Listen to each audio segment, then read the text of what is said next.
नमस्कार विद्यार्थी मित्रांनो, स्वागत आहे तुमचं आपलं चॅनल ए क्लास एज्युकेशन वरती. मित्रांनो, आजच्या व्हिडिओमध्ये आपण ग्रामसेवक या पदाविषयी संपूर्ण सविस्तररित्या माहिती घेणार आहोत. म्हणजेच ग्रामसेवक होण्याकरिता तुम्हाला काय पात्रता हवी, वयोमर्यादा काय असायला हवी, त्यासोबत कर्तव्य आणि कोणकोणत्या जबाबदाऱ्या पार पाडाव्या लागतील, पगार म्हणजेच तुमचं वेतन किती असेल, परीक्षेचं स्वरूप नक्की कसं आहे, परीक्षेचे टप्पे किती आहेत, त्यासोबत नक्की कोणकोणते विषय अभ्यासावे लागतात, अभ्यासक्रम नक्की काय आहे, या सगळ्या गोष्टी आपण आजच्या व्हिडिओमध्ये बघणार आहोत. त्यामुळे या व्हिडिओ नंतर कोणताही डाऊट तुम्हाला राहणार नाही. पण मित्रांनो, त्याकरिता व्हिडिओ तुम्हाला स्किप न करता शेवटपर्यंत बघावा लागेल. मित्रांनो, जर तुम्ही चॅनलवरती पहिल्यांदाच आले असाल तर चॅनलला सबस्क्राईब करून बेल आयकॉनवर देखील प्रेस करायला विसरू नका, जेणेकरून अशाच नवनवीन अपडेट तुमच्यापर्यंत येत राहतील. मित्रांनो, जर तुम्ही ग्रामसेवक या पदावरती फोकस करत असाल तर मग ग्रामसेवकाची जी तयारी आहे ती एकदम शून्यातून, तुम्हाला ग्रामसेवकाचा सिलेबस जरी माहीत नसला, अगदी शून्यातून तुम्हाला सुरुवात करायची असेल तरी देखील तुम्ही करू शकता. आपली बॅच जी आहे ग्रामसेवकाची, स्पेशल ग्रामसेवक भरती बॅच आपण 21 जुलै पासून सुरू करतोय. फक्त ग्रामसेवक या पदावरती फोकस केला जाईल. त्या ठिकाणी तुमची परिपूर्ण तयारी जी आहे ती करून घेतली जाणार आहे. 21 जुलै पासून बॅच सुरू होतीये. नक्की बॅच कशी जॉईन करायची त्याबद्दल आपण थोडीशी माहिती घेऊया. तुम्हाला डिस्क्रिप्शन बॉक्समध्ये किंवा कमेंट सेक्शनमध्ये आपल्या ऍपची लिंक दिसेल.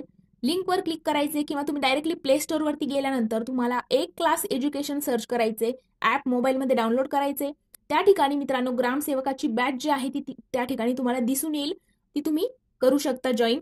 पण बॅचमध्ये नक्की काय आहे तर बघा, तुम्हाला सगळे विषय सविस्तररित्या अगोदर समजून दिले जातील. त्यासोबत नक्की मग कोणकोणते विषय आहेत, बेसिक पासून मराठी असेल, इंग्रजी असेल, सामान्य ज्ञान असेल, बुद्धिमत्ता आणि चालू घडामोडी वगैरे असेल, गणित असेल, ह्या सगळ्या विषयांची तयारी जी आहे ती तुमची तिथे घेतली जाईल. मित्रांनो, live lecture plus recorded lecture batch आहे आपली. त्यासोबत तुम्हाला नोट्स देखील दिल्या जातील आणि टेस्ट सिरीज वगैरे ह्या सगळ्याच गोष्टी आहेत. आणि तुम्हाला जर बॅच जॉईन करायची असेल तर स्लाइडवरतीच तुम्हाला स्क्रीनवरती या ठिकाणी कॉन्टॅक्ट नंबर दिसतोय, तिथे तुम्ही कॉन्टॅक्ट करू शकता. किंवा आपल्या इंस्टाग्रामवरती आयडीची लिंक देखील आपल्या चॅनलच्या अबाउट सेक्शनमध्ये जर तुम्ही गेलात तर त्या ठिकाणी तुम्हाला आपल्या टेलिग्रामची लिंक, त्यासोबत आपल्या व्हॉट्सअप ग्रुपची लिंक देखील आहे, कॉन्टॅक्ट नंबर देखील खाली दिलेला आहे आणि त्यासोबत इंस्टाग्राम अकाउंटची देखील लिंक या ठिकाणी दिलेली आहे. तुम्ही पर्सनली मेसेज करून त्या ठिकाणी बॅच जी आहे ती जॉईन करू शकता. मित्रांनो, चला तर आपण आजच्या व्हिडिओला सुरुवात करूया. मित्रांनो, ग्रामसेवक होण्याकरिता नक्की काय पात्रता हवी तर तुमच्याकडे तुम्ही 12वी पास असणं गरजेचं आहे. आता भरपूर विद्यार्थ्यांना हा डाऊटच असतो, म्हणजे 12वी नसेल तर, किंवा मग 12वी आहे पण 12वी मध्ये या ठिकाणी एक अट आहे की कमीत कमी 60% तुमच्याकडे असणं गरजेचं आहे.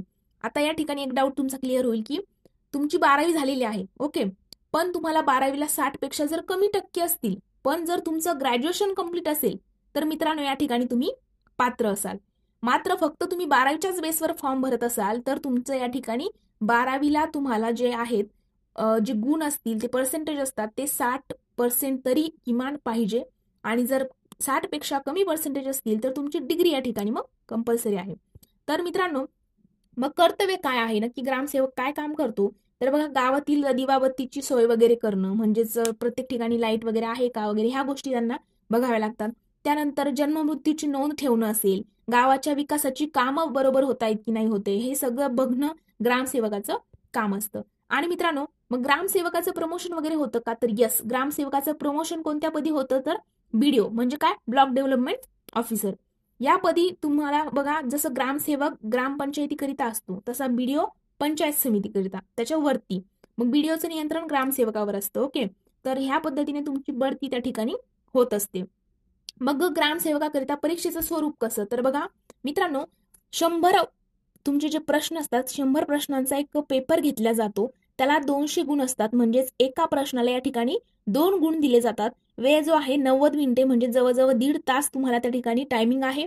आणि मित्रांनो, एक महत्वाची गोष्ट म्हणजे या ठिकाणी निगेटिव्ह मार्किंग नसते, हे लक्षात घ्यायचं आहे. म्हणजे तुम्ही जेवढे काही ते क्वेश्चन 100 क्वेश्चन जे सॉल्व्ह करणार आहात त्या ठिकाणी तुमच्या चुकीच्या उत्तराकरिता या ठिकाणी मार्क जे आहेत ते कमी होणार नाही, निगेटिव्ह मार्किंग या ठिकाणी लागू नाहीये, ही गोष्ट लक्षात घ्यायची आहे. मग ग्रामसेवकाकरिता नक्की काय अभ्यासक्रम आहे तर तोही आपण आता डिटेलमध्ये समजून घेऊया. तर बघा मित्रांनो, ग्रामसेवकाकरिता तुम्हाला या ठिकाणी मराठी विषय आहे, इंग्रजी आहे, त्यासोबत अंकगणित, बुद्धिमत्ता, सामान्य ज्ञान आणि कृषी म्हणजे तांत्रिक, तुम्ही ज्या पदाची तयारी करताय त्याविषयी थोडीफार माहिती त्या ठिकाणी विचारली जाते. आता हे कुठून करायचंय, काय, किती पुस्तकं यूज करायचे, कोणते यूज करायचे, काहीच टेन्शन घ्यायचं नाहीये. सरळ आपली बॅच जरी जॉईन केली त्या ठिकाणी तुमच्या सगळ्या गोष्टी क्लिअर होतील. जास्त महाग वगैरे बॅच नाहीये मित्रांनो. तुम्ही जर कॉन्टॅक्ट केला तर त्या ठिकाणी बॅच विषयी देखील संपूर्ण माहिती तुम्हाला दिली जाईल, पण अगदी बेसिक पासून तुमची तयारी करून घेतली जाईल. म्हणून बिलकुल एकदम टेन्शन फ्री तुम्हाला राहायचं आहे. मग नक्की वयोमर्यादा काय आहे तर बघा मित्रांनो, जर तुम्ही ओपन म्हणजेच सर्वसाधारण गटात येत असाल तर तुम्हाला 38 वर्षापर्यंत या ठिकाणी फॉर्म फिल करता येतो. म्हणजे 38 वर्ष वय होईपर्यंत तुम्ही ग्रामसेवकाचा फॉर्म जो आहे तो फिल करू शकता. आणि जर तुम्ही कॅटेगरीमध्ये येत असाल, SC असेल, ST असेल, OBC असेल, तर तुम्हाला या ठिकाणी सूट आहे की 43 वर्षापर्यंत तुम्ही या ठिकाणी अप्लाय करू शकता. ह्या सगळ्या गोष्टी मित्रांनो झाल्या ग्रामसेवकाबद्दल. आपण पात्रता बघितली, वयोमर्यादा बघितली, त्यानंतर विषय देखील बघितलेले आहेत. सब्जेक्ट मध्ये अभ्यास वगैरे, अभ्यासक्रम एकदम डिटेलमध्ये जर समजून घ्यायचा असेल तर सरळ बॅच जॉईन करा मित्रांनो. त्या ठिकाणी खरंच तुमच्या प्रत्येक जी डाऊट आहे ते क्लिअर होईल. चला तर मित्रांनो, आज आपण इथेच थांबूया. जर तुम्हाला व्हिडिओ आवडला असेल तर व्हिडिओला लाईक, कमेंट आणि तुमच्या मित्रांसोबत देखील शेअर करायला विसरू नका. त्यासोबत अशाच नवनवीन अपडेट तुमच्यापर्यंत लवकर याव्यात यासाठी आपल्या चॅनलच्या बेल आयकॉनवर देखील प्रेस करायला विसरू नका. Thank you so much.